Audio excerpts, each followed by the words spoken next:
Okay, so it's about 6:13. The kids are fishing, 6:13 p.m. And I'm finally touching the book. We went camping. So I was reading the book and I got to a point where I was like, did I read that section? Because it was sometime this week.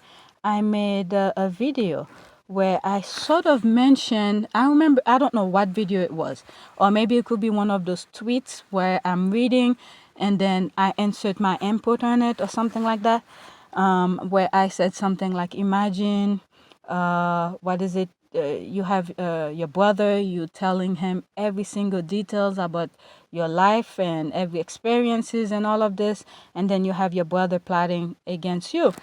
So I'm gonna read a quote here from the book Finding Freedom, and it seems like, and I haven't touched the book for the last time I went camping, so it's just strange to me. I said, if the the book said, if the struggle was the hardest on anyone other than Harry, it was William. The brothers were bound not only by blood and royal titles, but also by the unique tragedy of losing their mother at such a young age in a such public way. Every year we get closer, Harry told reporters in 2005. Ever since our mother died, obviously we were close. But he is the one person on this earth who I can actually really, we can talk about anything. We understand each other and give each other support. This is the part I'm like, oh my God, did I read that section already? I have to look back at some of the reviews that I read that I did for Finding Freedom to see if I read that section already, because it seems so strange for me to actually said that whatever I said on that particular video this past week, and for me to come across this quote on the in the book. So yeah, let me continue read and I'll get back. I'm back. I had paused the audio, but there's this part here. It says here, okay, so this is the part where in 2009 they were training to be a pilot and all of that, but there was one part here. Where is it?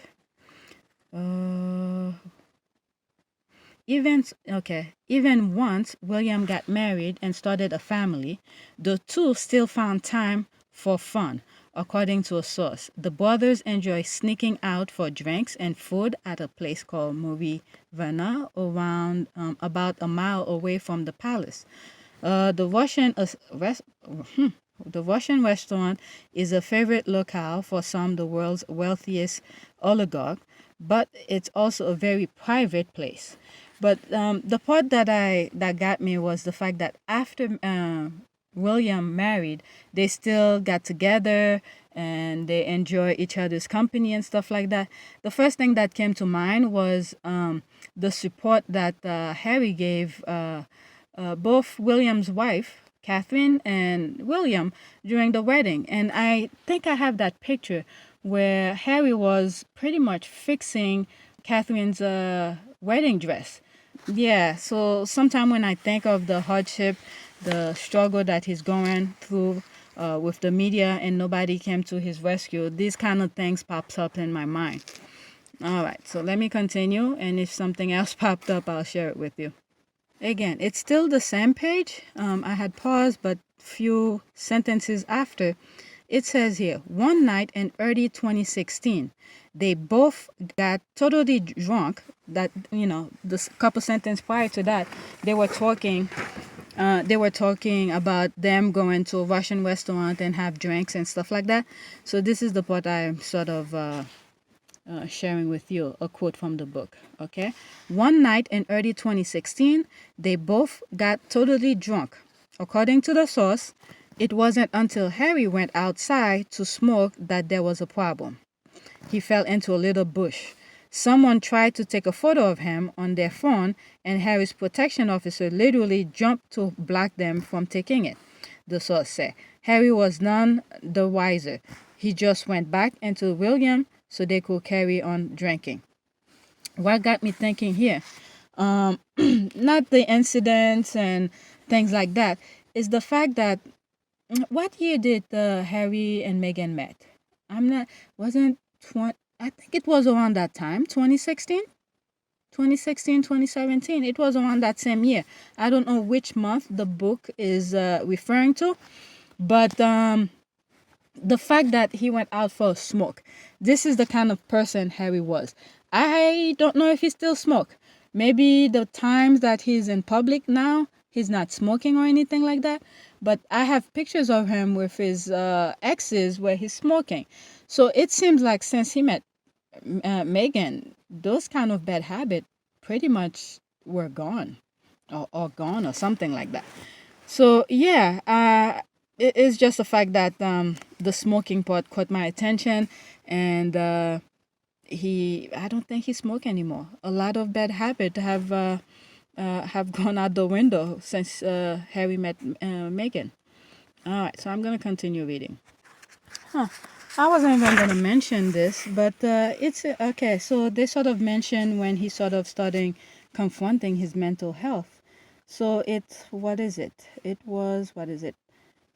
Each brothers wanted real happiness for the other. It was precisely because of this William confronted his brother in 2015 about his mental health, as Harry later recounted in a podcast interview with the columnist and friend Brianne Gordon, who herself has obsessive compulsive disorder. He said, "You really need to deal with this. It is not normal to think that nothing has affected you." Okay, so and the book continues. Those words broke through to Harry and spurred him to begin the daunting process of true soul searching, including therapy, which is no small thing for a member of the House of Windsor.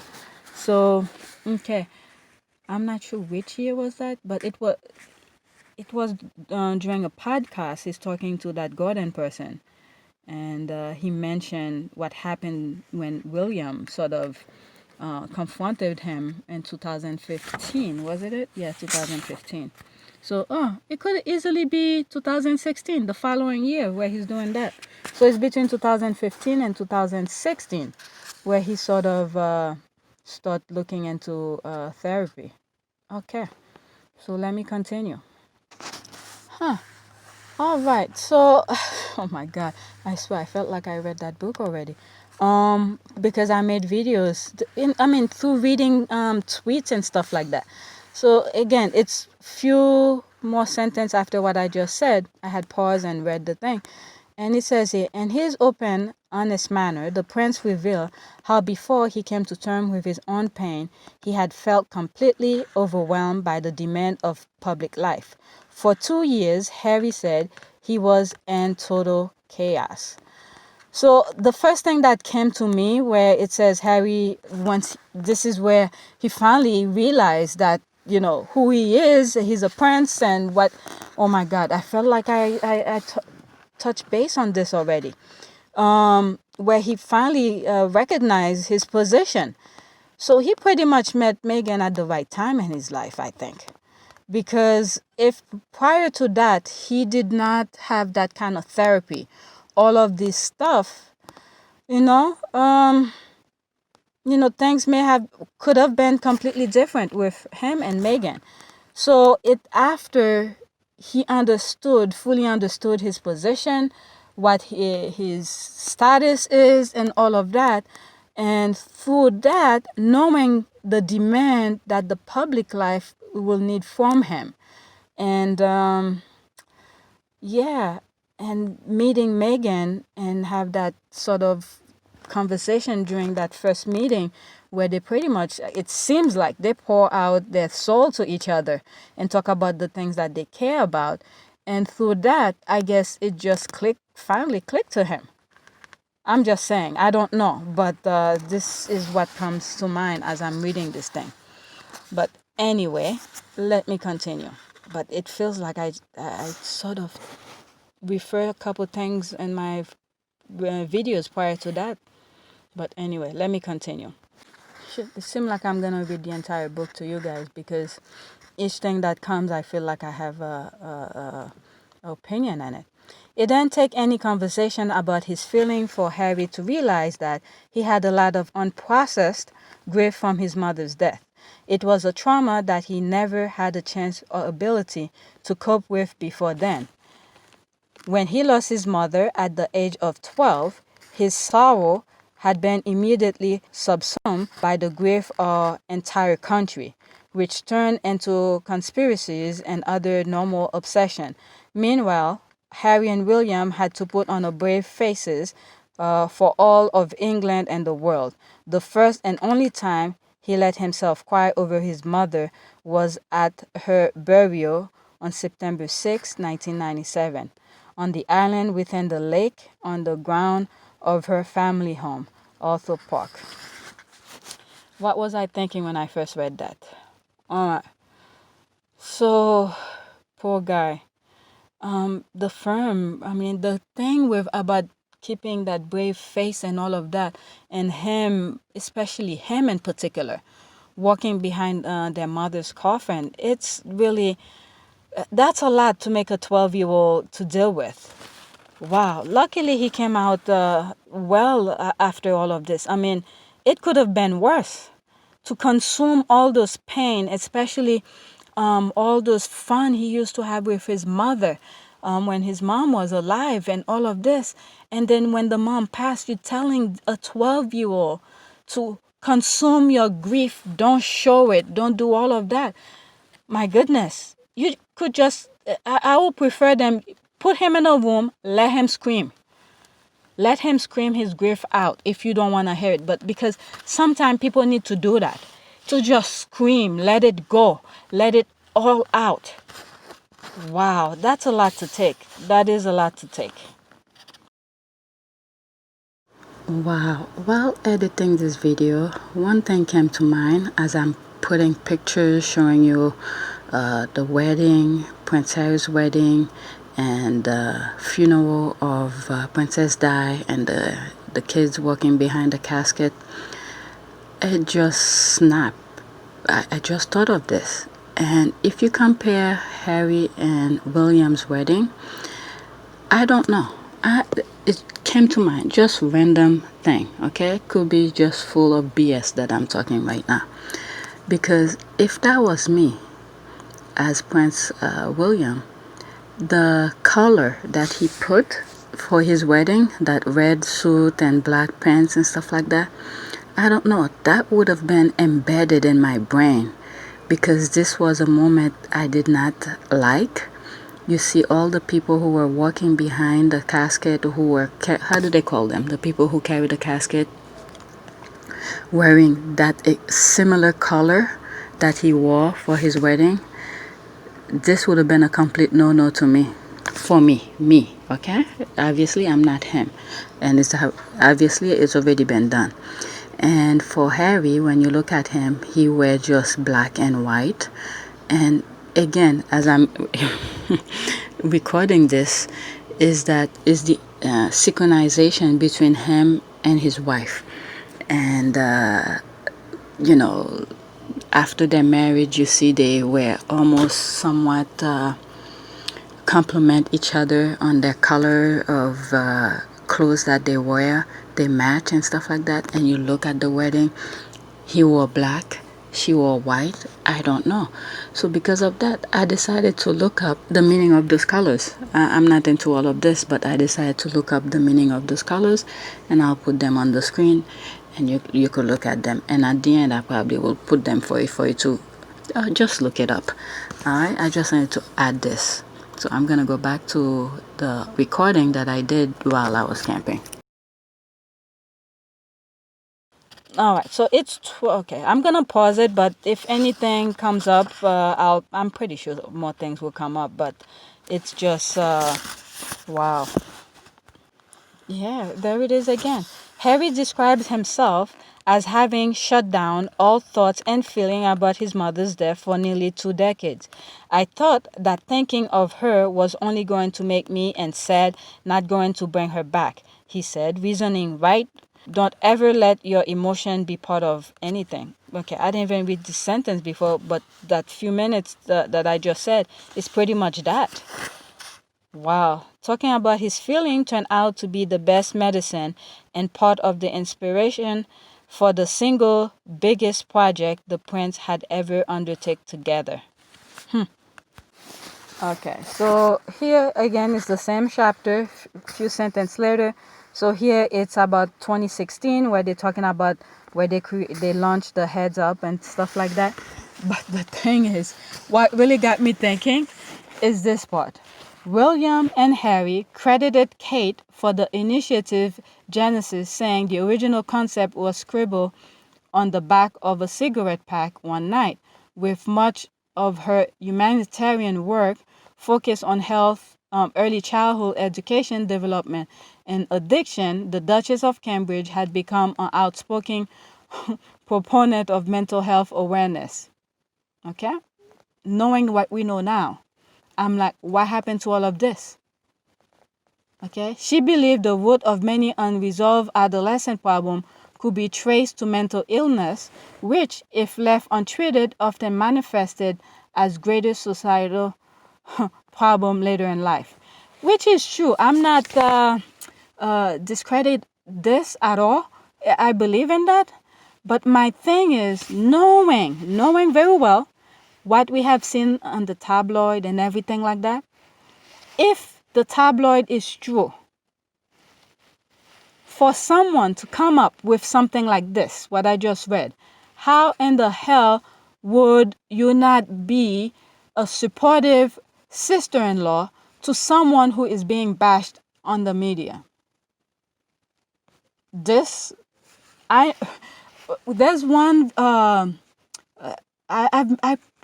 picked a lot of clips on that Obama Foundation YouTube video where Harry was one of the guest speakers there. They were interviewing him. There's so many key point on that interview I always pick. One of the part was that what was the question? Who came with the idea of this particular project? I believe it's this project they were talking about. So, what was your thinking in coming together? Whose idea was this? So that's my motto is. I might be wrong, but I have the clip. I'll show it to you, where that lady was asking Harry who came up with the idea. Who, pretty much came with that idea to create that organization. I think it was the mental health thing. Harry never answered it. He was like, I don't remember, you know. And the book saying it's Catherine who started it.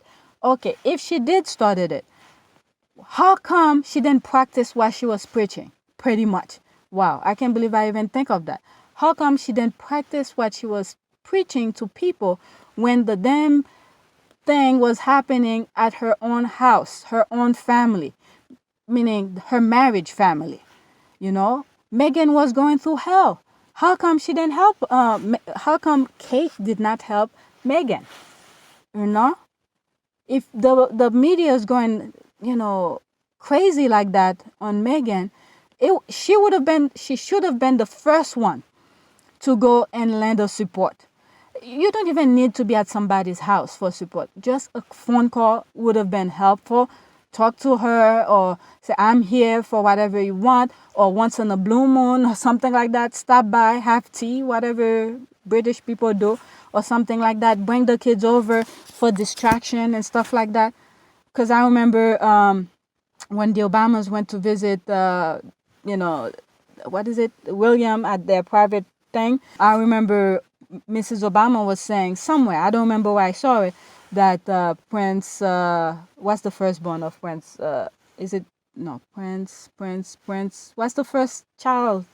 The heir to the throne, the third in line of Prince William, that when they came and, everybody was trying to be all proper and all of that, but the little guy was like, Uncle, Prince, whatever, Harry, how come you're so quiet? Why are you not doing this?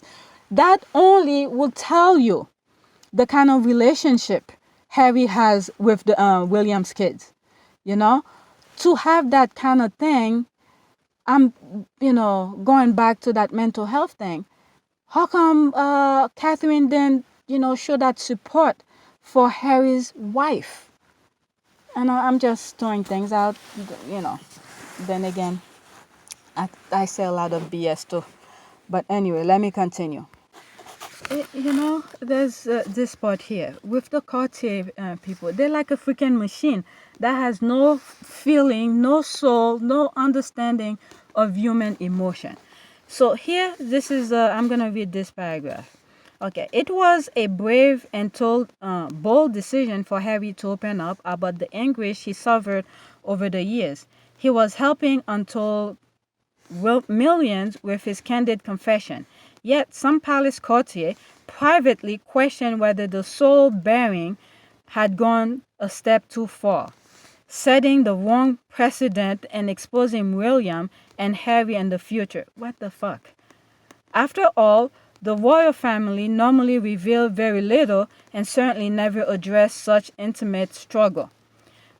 Again, these are kids. You're putting in a position of, I don't know, what do you call this? Because I never experienced anything like that, where you expect kids to behave like a freaking machine.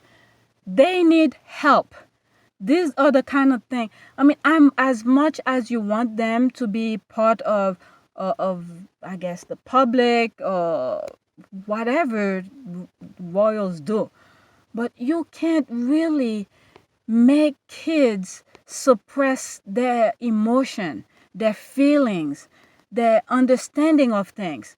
I mean, my God, how is that a step too far? I don't understand this. And I mean, this kind of feeling that or experience that Harry had gone through, I hate to say this, but it could have lead to suicidal kind of thought. Because sometimes I've heard people who have emotion, different feelings, they can't help it. They don't know where things are coming from and all of that. The only thing that they could do to stop all those thought process is just to end it. I mean, what the fuck? I mean, I thank God, and I'm knock on woods. I have two young kids. I hope they never experience this. This is why sometimes I even like going camping. Do you think this is something I really want to do? But for them, they're enjoying it. They went fishing and all of that. Thank God my husband is in all of into all of that. But I let them. Leave a opportunity or certain things. I mean, when it's time to discipline, I discipline. When they say something wrong, I put them in their place. Even sometimes when my husband says something wrong in front of them, I put him in his place. He has to understand kids' mind are not fully developed. The kind of silly jokes we could have with each other, the kids will not understand. There are certain things you don't say in front of kids. But when you see kids, you're making them suppress their emotion, it's not right. You have to leave, as parents, you have to leave a door open somewhere.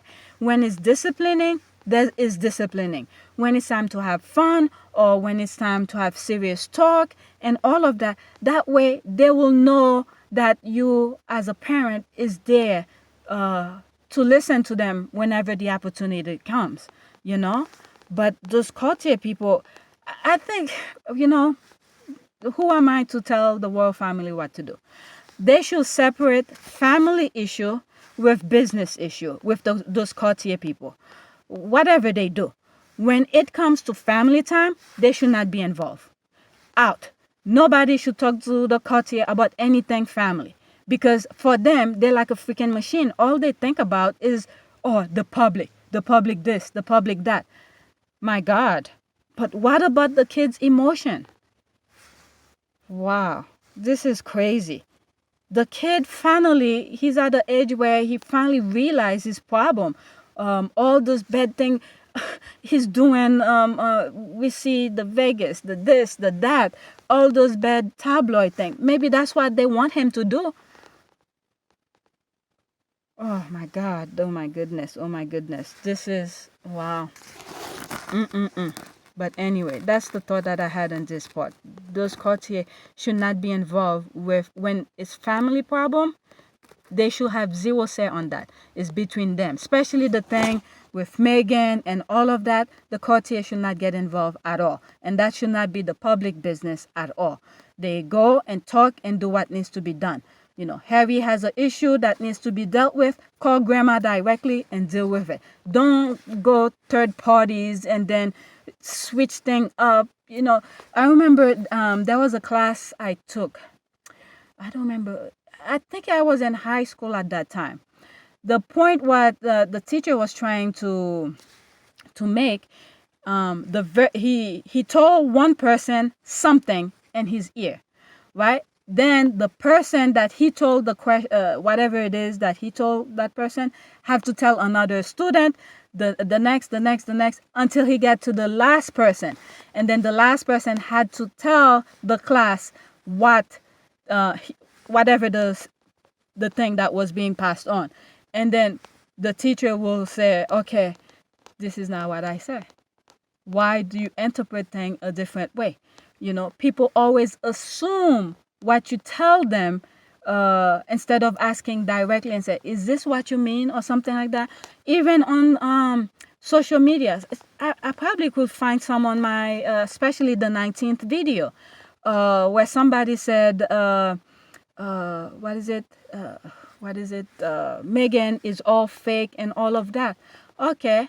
So if this is all fake, what is the real thing? Tell me the real thing. Sometimes, when you see people ask or post those silly questions, it's just because you don't have time to answer them. But my thing to that particular person who put that stupid question is, okay, if what you see she's doing is fake, but can you tell me what is the real thing?